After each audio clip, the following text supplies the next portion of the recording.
Do you talk to her? How's she doing? Good. Yeah. If you're talking to her, tell her I said hey.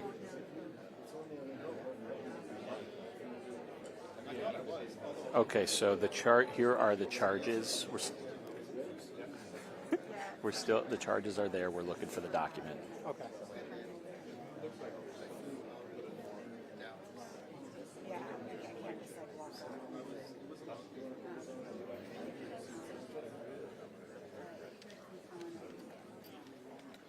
Okay, here we go.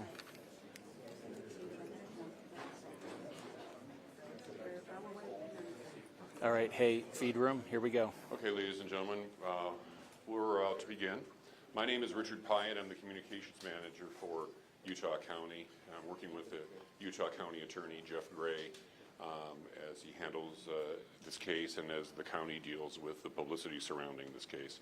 We appreciate your being here. Jeff will enumerate the charges and detail what the county's findings are up to this point, and then he will take questions. The number of questions may be limited, however. I may cut it off. I may assist him in helping to pick the people who are asking the question. We just ask that you keep the questions to the process of what we're talking about and refrain from asking questions that speculate or get into the political dynamic of the case. For Utah County, this is a murder case, and we're trying a murder case. We're trying to keep the questions to that, but I understand that you're under pressure and have a lot of different questions, and we'll try to answer them. We're joined today by our sheriff and our prosecution team and our county commissioners. Jeff is going to be the only one speaking right now, and I'll introduce right now County Attorney Jeff Gray.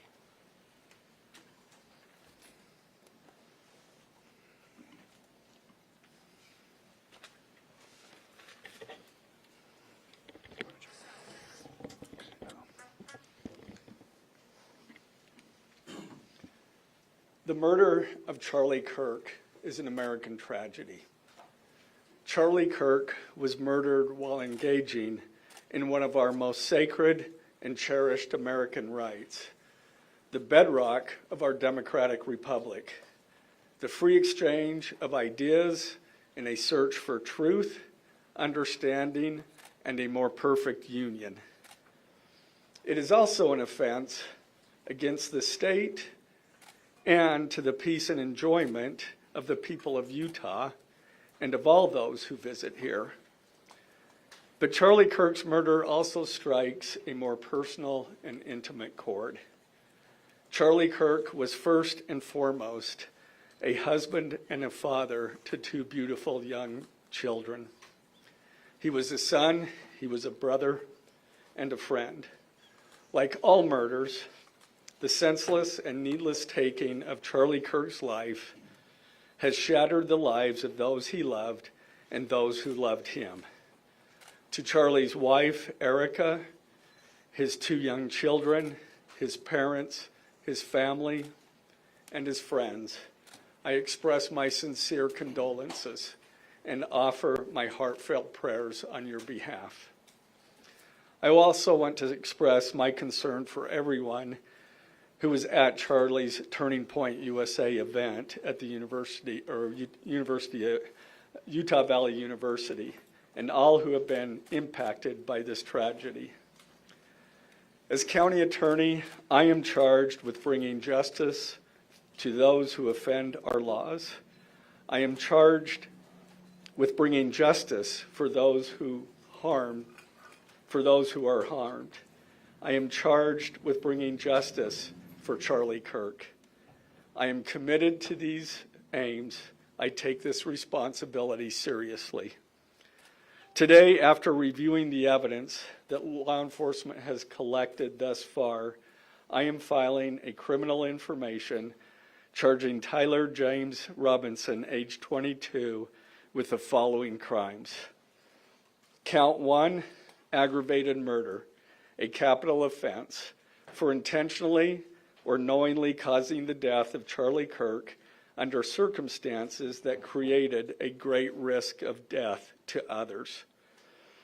Count 2, felony discharge of a firearm causing serious bodily injury, a first-degree felony. The state is further alleging aggravating factors on counts 1 and 2 because the defendant is believed to have targeted Charlie Kirk based on Charlie Kirk's political expression and did so knowing that children were present and would witness the homicide. The state is also charging defendant with count 3, obstruction of justice, a second-degree felony for moving and concealing the rifle used in the shooting. Count 4, obstruction of justice, a second-degree felony for disposing the clothing he wore during the shooting. Count 5, witness tampering, a third-degree felony for directing his roommate to delete his incriminating texts. Count 6, witness tampering, a third-degree felony for directing his roommate to stay silent if police questioned him.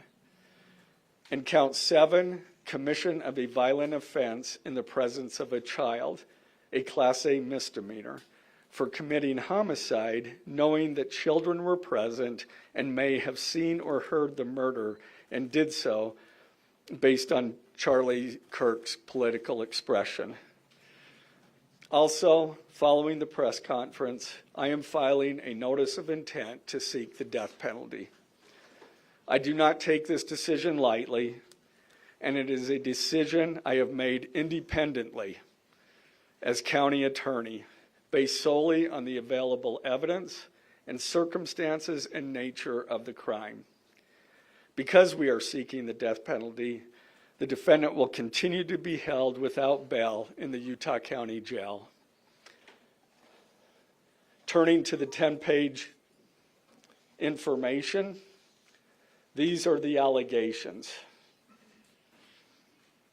On September 10th, 2025, at approximately 12:23 p.m., Charlie Kirk was shot and killed while speaking to a large crowd on the campus of Utah Valley University in Orem, Utah. Police found the suspected murder weapon, a bolt-action .30-06 rifle, nearby. Over the next approximately 33 hours, police conducted a manhunt for the shooter until the evening of September 11th, 2025, when Tyler James Robinson surrendered to police at the Washington County Sheriff's Office. DNA consistent with Robinson was found on the rifle's trigger. After shooting Mr. Kirk, Robinson hid the gun, discarded the clothing he wore when he fired the rifle, and told his roommate to delete incriminating text messages and not talk to police. Children were present at the time of the shooting. The shooting. Turning Point USA, a nonprofit organization founded in 2012 by Charlie Kirk, organized a public outdoor event to be held at noon on September 10th, 2025 at UVU. The event was the first in a series of similar events to be held at college campuses nationwide.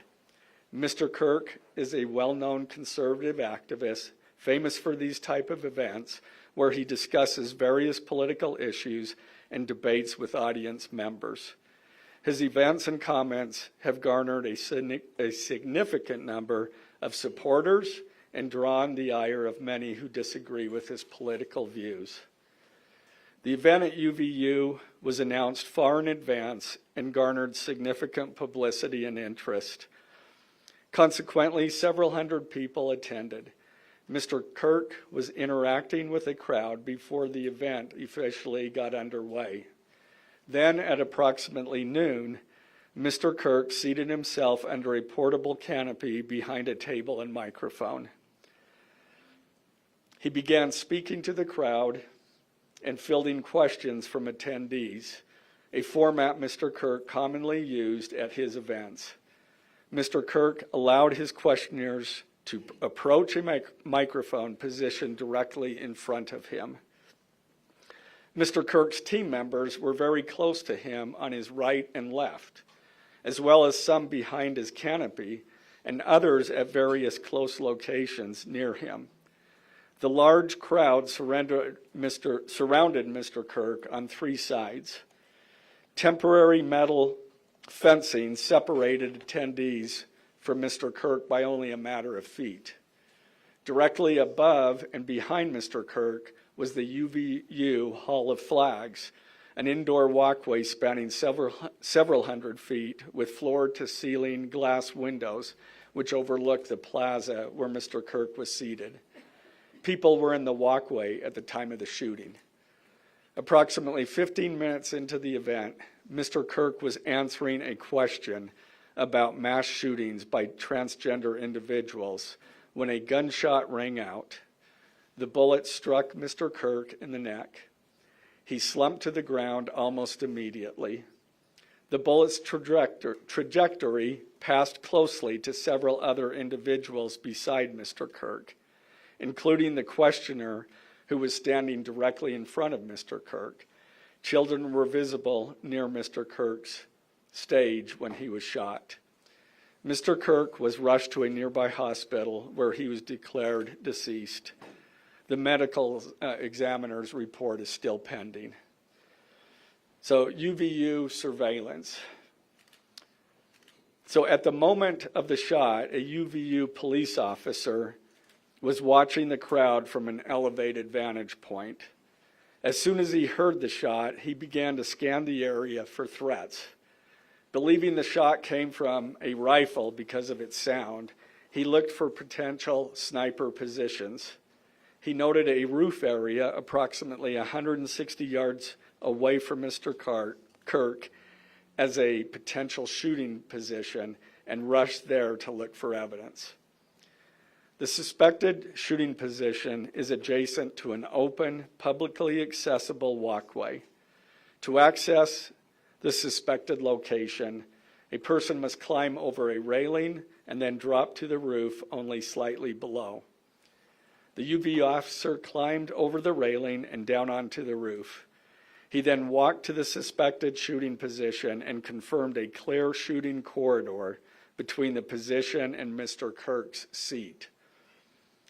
He also noticed markings in the gravel rooftop, consistent with a sniper having lain on the roof, impressions in the gravel potentially left by the elbows, knees, and feet of a person in a prone shooting position.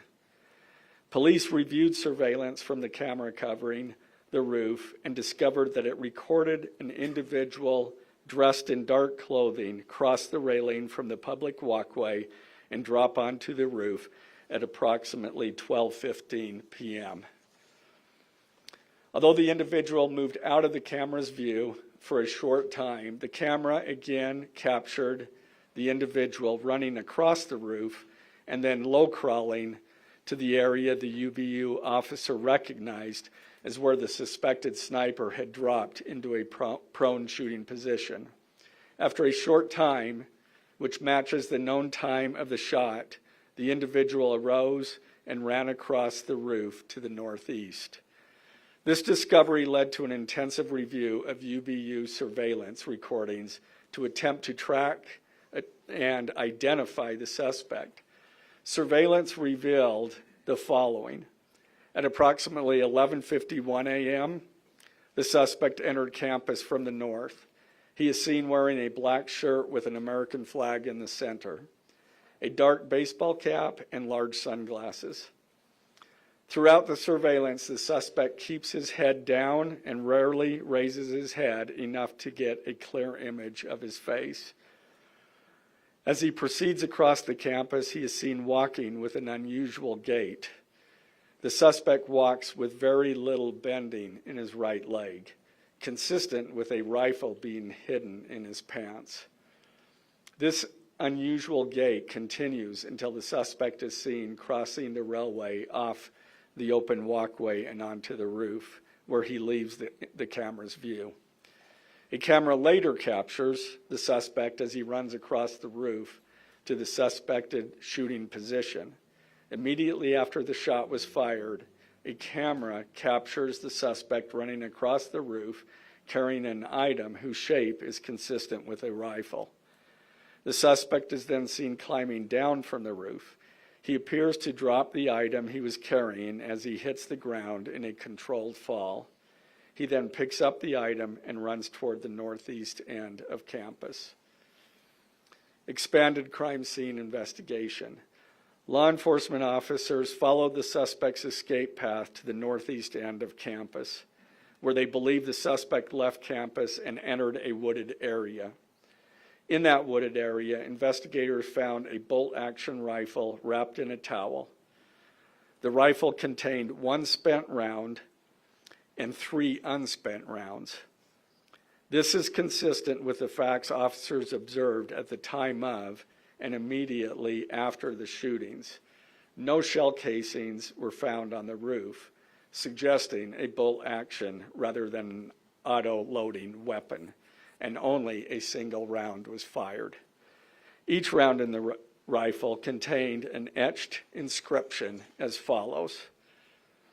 The fired cartridge was etched, "No Tice's bulge, OWO, what's this?" The second cartridge that was again not spent, the last 3 were not spent, were not fired. The second, "Hey fascist, catch," with arrow symbols. The third cartridge, "Oh Bella Chow, Bella Chow, Bella Chow, Chow Chow." The fourth cartridge, "If you read this, you are gay," LMAO. The rifle, ammunition rounds, and towel were sent for forensic processing. DNA consistent with defendant was found on the trigger, other parts of the rifle, the fired cartridge casing, 2 of the 3 unfired cartridges, and the towel. Law enforcement was unable to immediately locate the shooter, so they published photos of the shooter from the UVU surveillance cameras and asked for the public's help to identify him.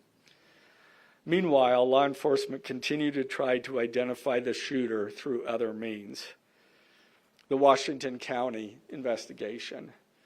On the evening of September 11th, 2025, as law enforcement continued their investigation, Tyler James Robinson went to the Washington County Sheriff's Office with his parents and a family friend to turn himself in. Robinson's mother stated that the following to police. On September 11th, 2025, the day after the shooting, Robinson's mother saw the photo of the shooter in the news and thought the shooter looked like her son. Robinson's mother called her son and asked him where he was. He said he was at home sick and that he had also been at home homesick on September 10th. Robinson's mother expressed concern to her husband that the suspect shooter looked like Robinson. Robinson's father agreed. Robinson's mother explained that over the last year or so, Robinson had become more political and had started to lean more to the left, becoming more pro-gay and trans rights oriented. She stated that Robinson began to date his roommate, a biological male who was transitioning genders. This resulted in several discussions with family members, but especially between Robinson and his father, who have very different political views. In one conversation before the shooting, Robinson mentioned that Charlie Kirk would be holding an event at UVU, which Robinson said was a stupid venue for the event. Robinson accused Kirk of spreading hate. Robinson's father reported that when his wife showed him the surveillance image of the suspected shooter in the news, he agreed that it looked like their son. He also believed that the rifle that police suspected the shooter used matched a rifle that was given to his son as a gift. As a result, Robinson's father contacted his son and asked him to send a photo of the rifle. Robinson did not respond. However, Robinson's father spoke on the phone with Robinson. Robinson implied that he planned to take his own life. Robinson's parents were able to convince him to meet at their home. As they discussed the situation, Robinson implied that he was the shooter and stated that he couldn't go to jail and just wanted to end it. When asked why he did it, Robinson explained there is too much evil and the guy, referring to Charlie Kirk, spreads too much hate. They talked about Robinson turning himself in and convinced Robinson to speak with a family friend who is a retired deputy sheriff. At Robinson's father's request, the family friend met with Robinson and his parents and convinced Robinson to turn himself in. The family friend spoke to police and reported telling Robinson that it would be best if he brought all evidence with him to the sheriff's office to avoid police having to search his parents' home. The friend also asked Robinson if he had any clothes that were related to what he did. Robinson replied that he had disposed of the clothes in different areas. The roommate. Police interviewed Robinson's roommate, a biological male who was involved in a romantic relationship with Robinson. The roommate told police that the roommate received messages from Robinson about the shooting, and he did provide those messages to police. On September 10th, 2025, the roommate received a text message from Robinson which said, "Drop what you're doing. Look under my keyboard." The roommate looked under the keyboard and found a note that stated, quote, "I had the opportunity to take out Charlie Kirk, and I'm going to take it." Police found a photograph of this note. The following text exchange, then took place. After reading the note, the roommate responded, "What? You're joking, right?" Robinson, "I am still okay, my love, but am stuck in Orem for a little while longer yet. Shouldn't be long until I can come home, but I gotta grab my rifle still. To be honest, I had hoped to keep this secret till I died of old age. I am sorry to involve you." Roommate, "You weren't the one who did it, right?" Robinson, I am. I'm sorry." Roommate, "I thought they caught the person." Robinson, "No, they grabbed some crazy old dude, then interrogated someone in similar clothing. I had planned to grab my rifle from my drop point shortly after, but most of that side of town got locked down. It's quiet, almost enough to get out, but there's one vehicle lingering." Roommate, "Why?" Robinson, "Why did I do it?" Roommate, "Yeah." Robinson, "I had enough of his hatred. Some hate can't be negotiated out. If I am able to grab my rifle unseen, I will have left no evidence. Going to attempt to retrieve it again. Hopefully they have moved on. I haven't seen anything about them finding it." Roommate, "How long have you been planning this?" Robinson, "A bit over a week, I believe. I can get close to it, but there is a squad car parked right by it. I think they already swept that spot, but I don't want to chance it." Robinson again, "I'm wishing I had circled back and grabbed it as soon as I got to my vehicle. I'm worried what my old man would do if I didn't bring back Grandpa's rifle. IDEK if it's had a serial number, but it wouldn't trace to me. I worry about prints. I had to leave it in a bush where I changed outfits. Didn't have the ability or time to bring it with. I might have to abandon it and hope they don't find prints. How the F will I explain losing it to my old man? Only thing I left was the rifle wrapped in a towel. Remember how I was engraving bullets? The F in messages are mostly a big meme. If I see notice bulge UWU on Fox News, I might have a stroke all right. I'm going to have to leave it. That really effing sucks. Judging from today, I'd say Grandpa's gun does just fine, IDK. I think that was a $2K scope.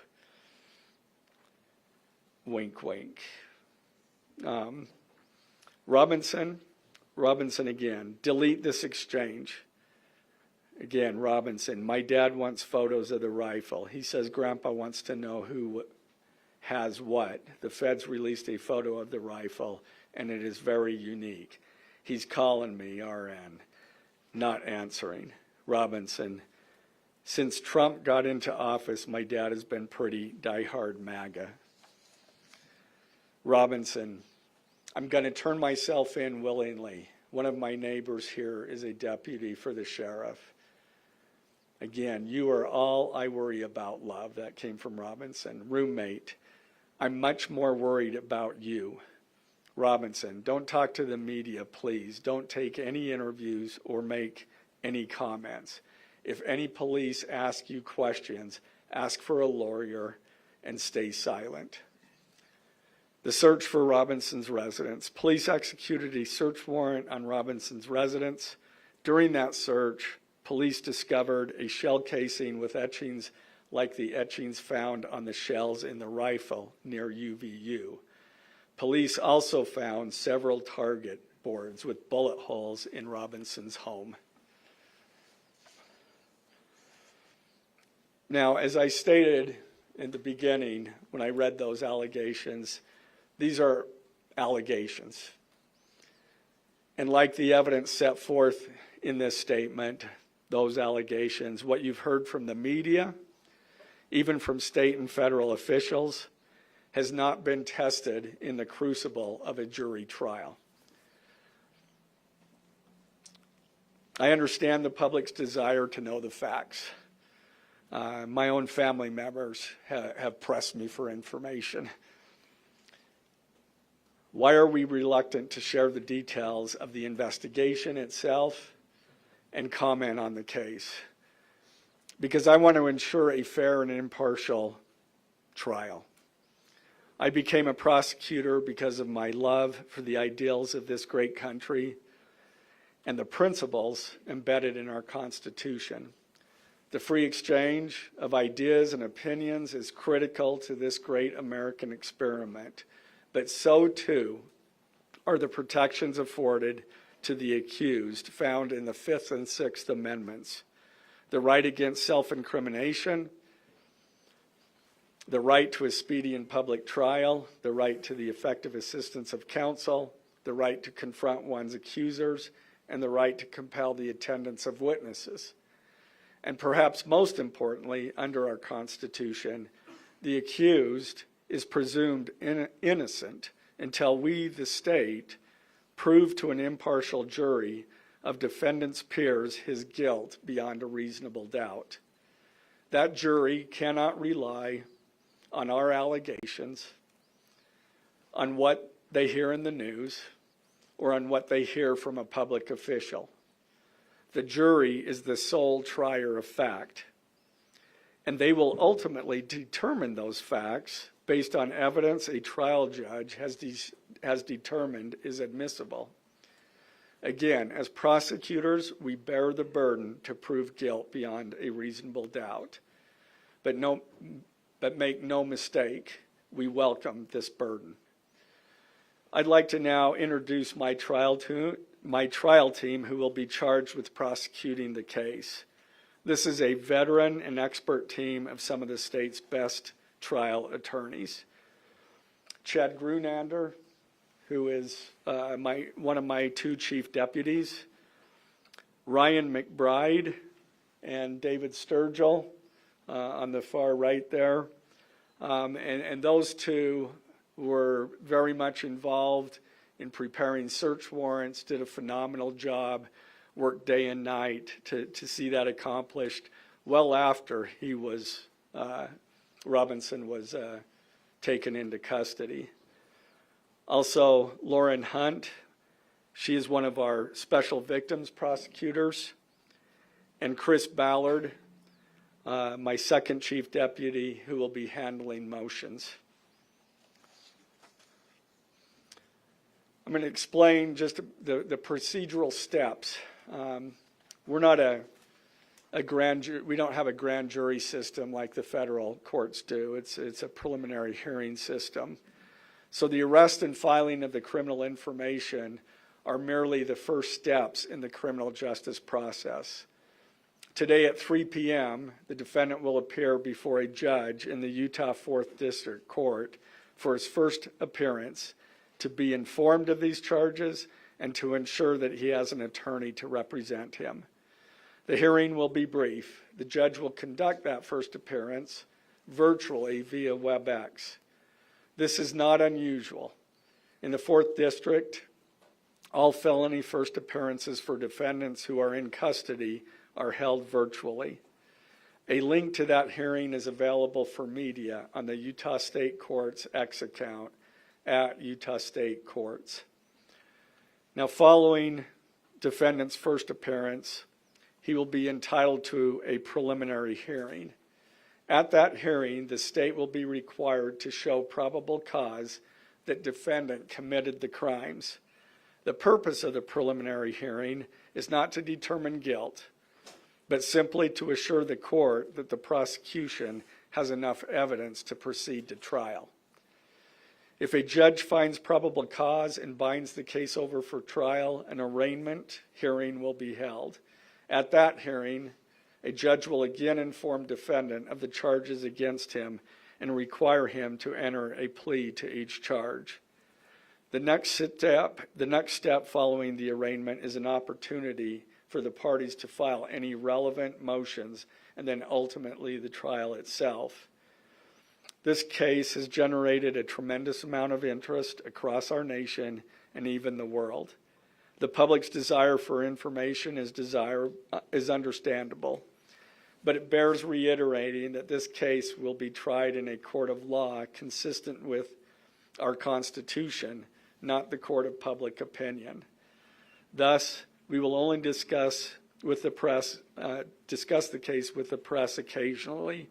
It will not be a day-to-day or even week-to-week occurrence, but we will only do so in a manner as not to jeopardize the fair trial process.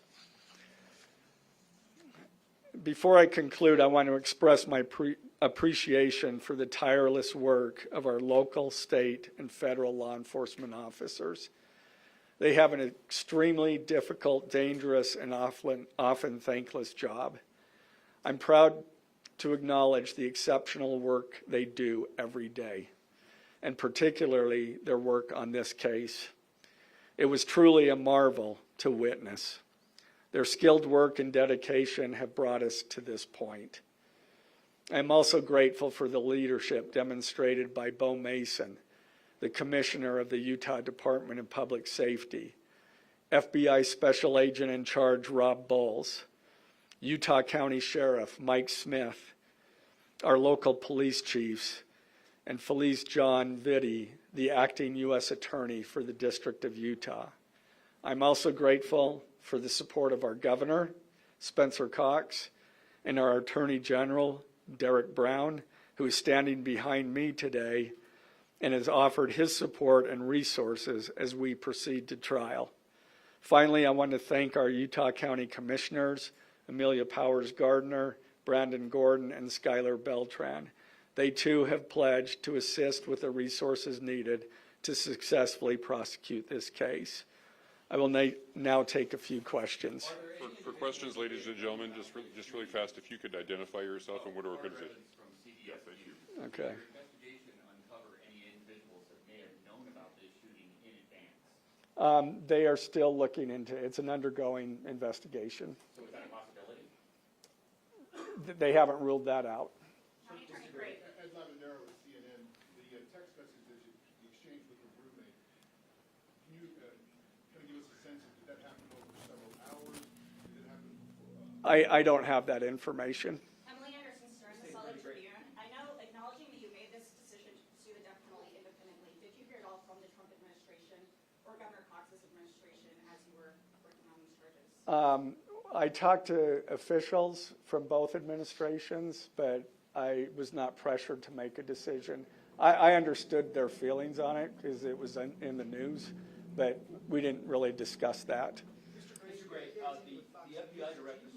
Any indication that transgender issues played a role in the motivations for this shooting?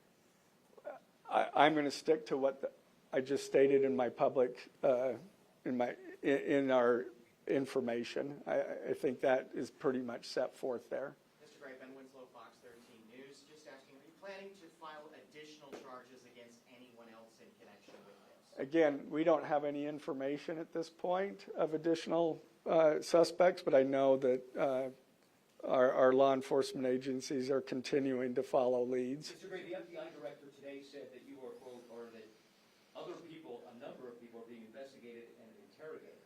So it seems that there are people who might be up for possible charges. Yeah, I'm not. Do you think that the suspect was a lone wolf, or could this be part of a... I can't comment on that. I'm not aware of all their investigation. I just know that these agencies are continuing to investigate this case and follow all leads. Mr. Gray, Jim Spiewak with. Would like to know, how does this possibly interface with any federal charges? That's up to the feds. They have different charges, and they're reviewing the evidence. And after they review the evidence and the law, they could file charges, but I'm not privy to exactly what they're looking at. Dennis Hopeek with the BBC. You spoke a lot about text messages with the roommate. The governor previously said the roommate is cooperating, but could we see charges against the roommate? Again, I'm not prepared to answer that question. Mr. Gray, versus Reuters News. Is it unusual to cite a political motivation as an aggravating circumstance? It's part of our code, and so we charge that. And Mr. Gray, Jim Spiewak with KUTV. For those that aren't of a legal mind, is this a confession, the text messages? Is that legally a confession? And is he cooperating since he's been taken into custody? Ultimately, a judge will determine that at trial. And cooperation, has he spoken at all? Has he been cooperating since he's turned himself Again, in? I'm not going to comment on that. I think that any statements at all. Mr. Gray, Morgan Chesky, NBC News. Okay. What more can you tell us about the suspect's time online that some say radicalized him? I am not aware of that information. It's, again, still under investigation. And has he expressed any remorse so far about this attack? I am not going to comment on that. Is he continuing to not cooperate? I am not going to comment on that. Mr. Gray, the FBI director has been way out in front in terms of presenting evidence to the public. Your team has been very circumspect, very measured in what they've let out. Has that hampered your investigation and build-up to this? Well, as attorneys, we typically like to control that information to preserve an impartial jury and a fair trial. Does the suspect have representation? Is he a lawyer yet? Excuse me? Does the suspect have a lawyer? I don't have that information. Can you tell us more about what the family may have said in interviews? Um, His mother? What the family said is what I provided. Mr. Gray, do you anticipate that the defense will try to get this trial moved out of Utah County, and how will you respond to that? That from where? From Utah County? That the defense will be from Utah County? That they will try to get the trial moved to different locations? I couldn't predict what they're going to do. You say, is there any evidence to suggest that the timing of the shot and the question that was asked about mass shootings transgender, is that more than coincidence? That will be for a jury to decide. Mr. Gray, are you confident that the roommate had no part of this attack whatsoever? Again, I'm not going to comment on the evidence. But the evidence so far, does it show any involvement? Again, I'm not going to comment on other than the facts that or the evidence that we've gathered so far. Does the mention of the DNA here in the press conference jeopardize his right to a fair trial? I don't believe so. This is part of a public document that we have to file as we file a criminal information. We have to file a probable cause statement. That's a public document, and so we're comfortable with that. Are his parents and the roommate still cooperating? I'm not going to comment on that either. The FBI has said that this suspect had a hatred of Kirk. What else can you share about that? I can't share any more than what I've already said. Mr. I- Gray, Every precise shot, do you have any evidence that he went places to practice or have tracked his movements before the shooting that's given you insight into how he prepared? The evidence that I'm willing to share is what I just read in our statement. and it's in Mr. the- Gray, did in you the consult information. Erica We're gonna have Kirk to cut it about off seeking the there. death penalty? Okay. If he could have just answered, did you consult Erica Kirk about seeking the death penalty? I'm not going to comment on that. Okay, thank you, ladies and gentlemen.